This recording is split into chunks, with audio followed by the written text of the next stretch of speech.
एक बार माता उमा ने भगवान महेश से प्रश्न किया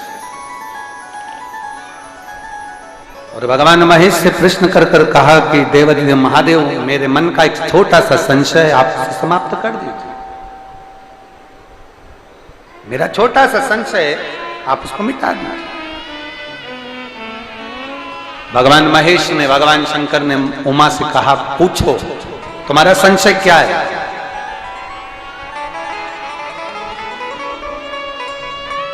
तुम्हारे भीतर का संशय बताओ, संशय है क्या? उमा ने कहा, मृत्यु लोक में जन्म लेने वाला मनुष्य अपने कर्म का भोग भोगता है देवादिदेव महादेव। अपने कर्म का भोग संसार में जन्म लेने वाला मनुष्य भोगता है।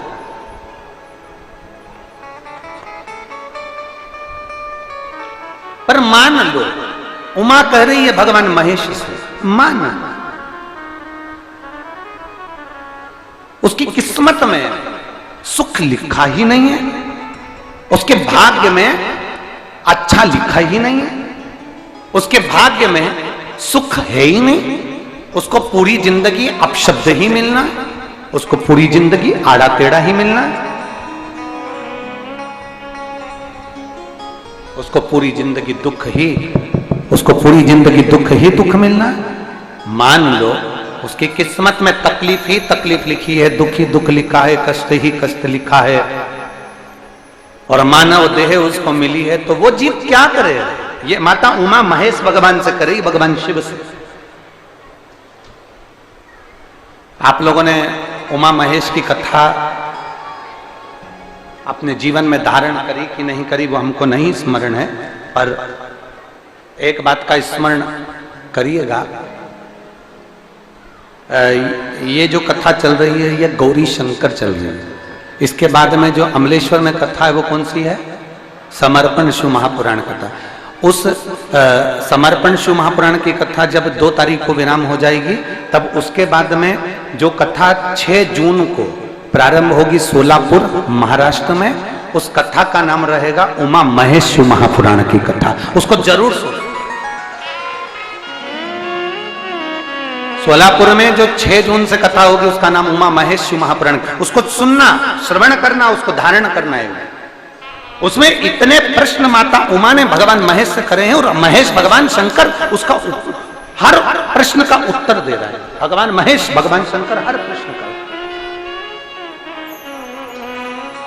बाबा भोलेनाथ जी से कहा माता उमा ने, भगवान शिव जी से महेश भगवान से भगवान शंकर से करेंगे, बाबा भोलेनाथ जी बताओ, संसार में जन्म लेने वाले व्यक्ति के जीवन में उसके भाग्य में अगर सुख नहीं है, उसके भाग्य में खुशियां नहीं है, उसके भाग्य में कोई अच्छा है ही नहीं, तो वो जीव क्या करेगा?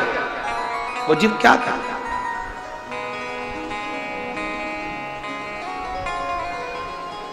भगवान शंकर कह रहे हैं, पार्वती, संसार में जन्म लेने वाला मनुष्य अगर उसके भाग्य में सुख नहीं, उसके भाग्य में अगर खुशियां नहीं है, उसके भाग्य में अगर सुख नहीं है, उसके भाग्य में अगर अच्छा नहीं है, पत्रिका दिखा ली सुख नहीं है, कार्य कर कर देख लिया सुख नहीं है, तकलीफ उसकी जिंदगी में चल ही चल रही है, तो भगवान शंकर कहते हैं, भगवान महेश कहते हैं, उमा, उस मनुष्य को दूसरे का अच्छा करना प्रारंभ कर देना चाहिए, तो उसकी अच्छाई अपने आप सामने आना प्रारंभ। फिर वही शब्द आ गया, अरे मत बुरे कर्म कर बंदे वरना पछताएगा, भगवान की आंखों से बच नहीं पाएगा, तू बच नहीं पाएगा, अरे ओ अज्ञानी मत करना, तू अच्छा कर्म कर। नहीं है तेरे भाग्य में सुख, तेरे भाग्य में अच्छा नहीं लिखा है ना, तो अच्छा कर्म कर।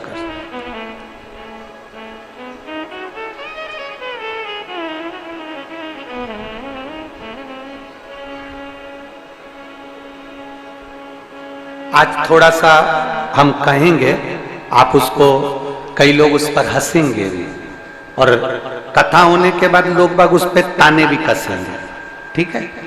क्या ऐसा हो सकता है? हम कहेंगे और इसके बाद दुनिया के लोग वैसे भी हमको टोटका वाला महाराज कहते हैं, तो लोग तो कहने भी रहेंगे तो। और ये तो हमारा प्रमोशन है कि अभी तक पंडित प्रदीप मिश्रा थे, अब टोटका आचार्य होगा। आचार्य का भी तो प्रमोशन होता है।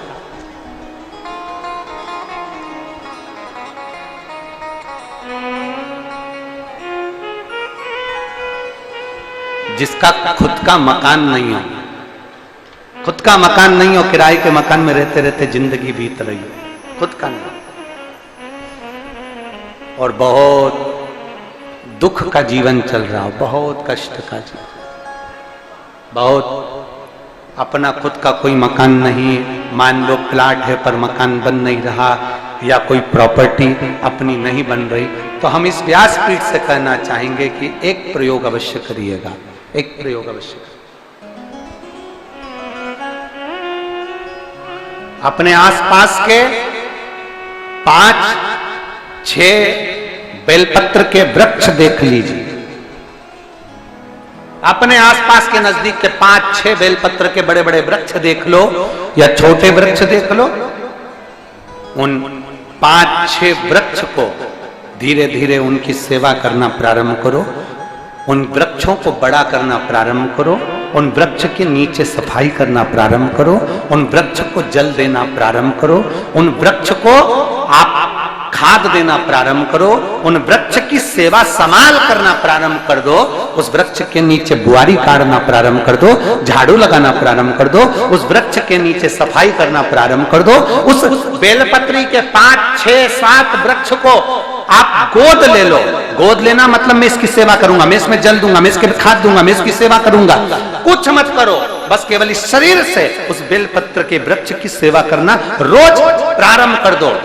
6 महीना इंतजार करना और 6 महीना लगातार सेवा करना, 7वां महीना आपका और हमारा, और बताना कि भोलेनाथ ने प्रॉपर्टी दिलाई कि नहीं दिलाई और आगे बढ़ाया।